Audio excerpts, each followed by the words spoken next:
बिस्मिल्लाहिर्रहमानिर्रहीम। नाज़रीन अस्सलाम वालेकुम। मैं हूं आतिफ आरिफ और आप देख रहे हैं मेरी राय चैनल। नाज़रीन, आज की बड़ी खबरें जो हैं उन पर नज़र दौड़ाते हैं। एक तो जजेस अपने स्पेस वापस लेने के लिए तैयारी कर रहे हैं और कोशिश कर रहे हैं, और ऐसे लग रहा है निज़ाम में बड़े पैमाने पर तब्दीलियां आने का इम्कान बन चुका है। जैसे मामला हो रहे हैं, अदलिया अपनी स्पेस लेने की कोशिश कर रही है, जजेस का पावरी क्लेम है एक किस्म का, और अलीमा खान पर हमला और सैलाब से जो तबाही है उस पर बात करेंगे। सबसे पहले बात करते हैं कि पाकिस्तान निज़ाम में हलचल इस टाइम इतनी तेज हो चुकी है कि अदलिया के अंदर से अब खतूत आ रहे हैं। एक नहीं है, चल सो चल काम हो रहा है। पहले आपने देखा कि जस्टिस अतर मनीला साहब ने बात की, उससे पहले इस्लामाबाद के हाई कोर्ट के जजेस साहिबान ने खतूत लिखे। तो ये अंदर से ऐसी है जैसे बगावत की सी फजा नहीं होती, वो अब शुरू हो चुकी है, क्योंकि अदलिया का वकार जो है वो जो होता था वो उससे बहुत नीचे आ चुका है। तो सियासी हमले भी खुलम खुला सड़कों पर हो रहे हैं, और कुदरती आफतों ने लाखों अफराद को जो है वो बेघर कर दिया है।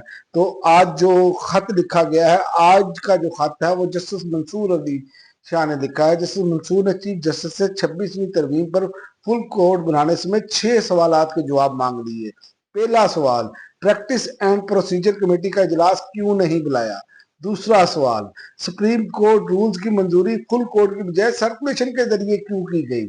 और तीसरा सवाल, इख्तलाफी नोट को जारी करने से मुतल्लिक पॉलिसी में तब्दीली के लिए इनफरादी तौर पर मुशावरत क्यों की गई। और चौथा सवाल, जजेस की छुट्टियों पर जनरल ऑर्डर क्यों जारी किया गया। पांचवा सवाल, 26वीं तरमीम के खिलाफ दरखास्तों पर और ओरिजिनल फुल कोर्ट क्यों तश्कील नहीं दिया गया। और छठा सवाल, जजेस की खुद मुख्तारी देने की बजाय आपने इन्हें कंट्रोल फोर्स की तरह तौर पर परवान चढ़ा रहे हैं। ये अब सवालात उठ गए हैं और जस्टिस मंसूर अली शाह ने उठाए हैं। जस्टिस मुनीब अख्तर भी पहले ये सवालात मुख्तलिफ उठा चुके हैं, और उसके अलावा जस्टिस अतर मनीला है, और आपके सामने है सारा कुछ। और ये मुझे नजर आ रहा है कि अदलिया में अब एक लावा पक रहा है, क्योंकि जिस तरह अदलिया पर भी देखें आप, दबाव है अवामी। जब आपके फैसले इंसाफ पर मुबनी नहीं आएंगे, जिस तरह ये रिमांड देते हैं और जिस तरह नीचे वाली जुडिशरी कर रही है, और आपके सामने है कि इमरान खान का इस्लामाबाद हाई कोर्ट में केस भी नहीं लगने दिया जा रहा, तो ये सारी चीजें आप कंबाइन करें तो आपको नजर आ जाएगा कि पूरा हुकूमती कंट्रोल और वही जजेस बिठाए गए। 26वीं यानी तरमीम करने का मकसद भी यही था।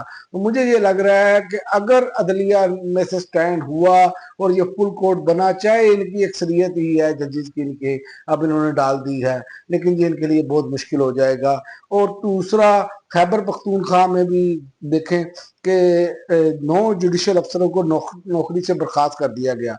पेशावर हाई कोर्ट के लामिया के मुताबिक हाई कोर्ट ने जजों के खिलाफ ज़ाब्ता अखलाक की खिलाफ वर्जी पर इंक्वायरी शुरू की थी, और नौकरी से बर्खास्त होने वालों में एडिशनल डिस्ट्रिक्ट एंड सेशन जजेस और सीनियर सिविल जजेस और सिविल जजेस शामिल हैं।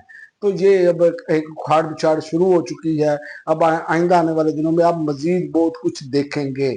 और इसके अलावा अलीमा खान पर हमला, अलीमा खान पर जो है, इमरान खान की बहन अलीमा खान मीडिया से गुफ्तगू कर रही थी, जहां उन पर जो है वो अंडा फेंका गया, और पुलिस ने अलीमा खान को डंडा मारने के शुबे में दो खवातीन को हिरासत में, अंडा मारने के शुबे में दो खवातीन को हिरासत में ले लिया, लेकिन उनको रेस्क्यू करने वाली पुलिस थी।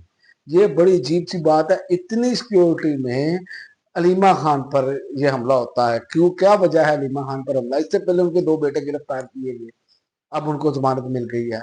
क्या कि इस निज़ाम को ये मसला है कि या इस पे इसके खिलाफ कोई आवाज़ ना उठाए, क्योंकि वो आवाज़ तवाना है तो इमरान खान की बहन है और इमरान खान का पैगाम लेकर आती हैं, तो ये एक मसला बन गया है। और इमरान खान ने बड़ा तगड़ा पैगाम दिया है। अली अमीन गंडापुर भी इसमें मुश्किल में फंस चुके हैं।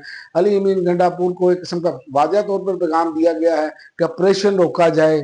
KPK में जो इमरान खान की जो सपोर्ट है उसको ख़त्म करने के लिए ये ऑपरेशन जो है वो इमरान खान के खिलाफ मुखालफत बनेगी, क्योंकि इमरान खान ने पहले दिन से, आप देख लें 20 साल पहले भी इमरान खान ड्रोन हमलों की मुखालफत करते रहे। तो अली अमीन गंडापुर अब जो है ना बुरी तरीके से फंस गए हैं, या तो वो इधर खेलेंगे या उधर खेलेंगे।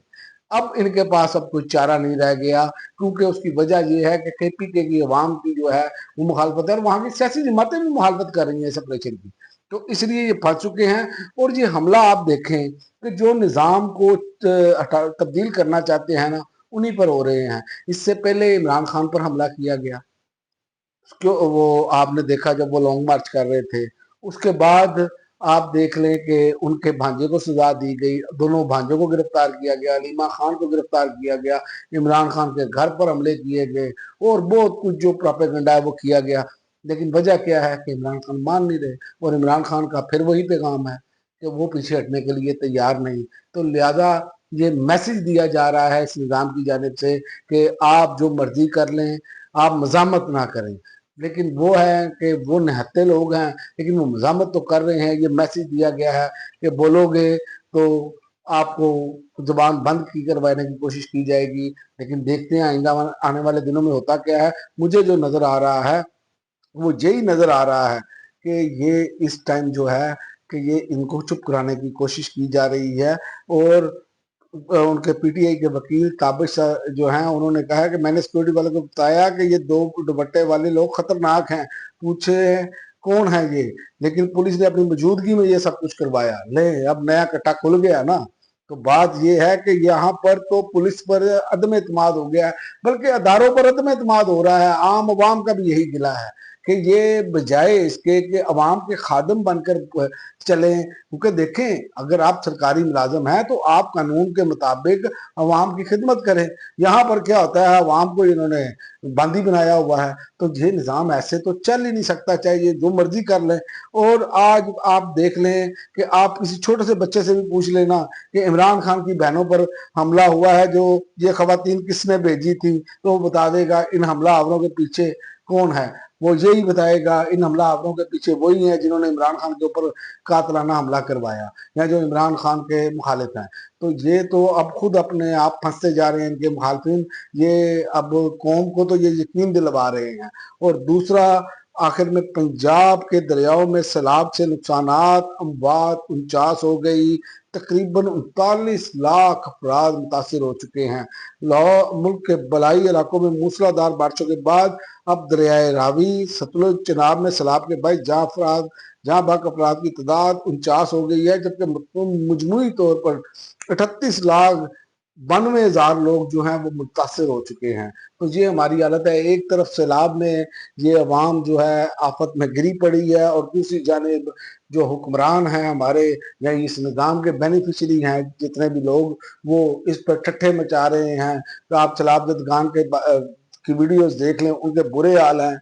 लेकिन यहाँ पर क्या है कि अपनी तशहीर की जा रही है। और जो बंदा सियासी जमात जो है वो एक ही अपोजिशन जमात है, आप देखें तो वो ये कर रही है कि वो उसको दबाया जा रहा है, किसी ना किसी तरीके से इनको कुचल दो। तो लेकिन याद रखें, आप इस तरह किसी को भी नहीं कुचल सकते। ना ही सियासी जमातें ऐसे ख़त्म होती हैं। सियासी जमातें अपनी गलतियों से ख़त्म हो सकती हैं, उनको ख़त्म नहीं किया जा सकता। सियासी जमातें उस वक्त ख़त्म होती हैं जब वो अपने मंशूर से पीछे हट जाती हैं।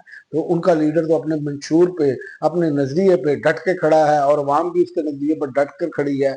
तो मुझे ये लग रहा है कि ये निज़ाम अब शिकस्त के दहाने पर है। ये अब ज़्यादा देर नहीं सर्वाइव कर पाएगा, क्योंकि ताकत के साथ या बंद बांध के आप पानी के बहाव को नहीं रोक सकते। आपने देखा ही होगा। अब तक के लिए नाज़रीन इतना ही। अगली वीडियो तक इजाज़त दें। अल्लाह हाफ़िज़।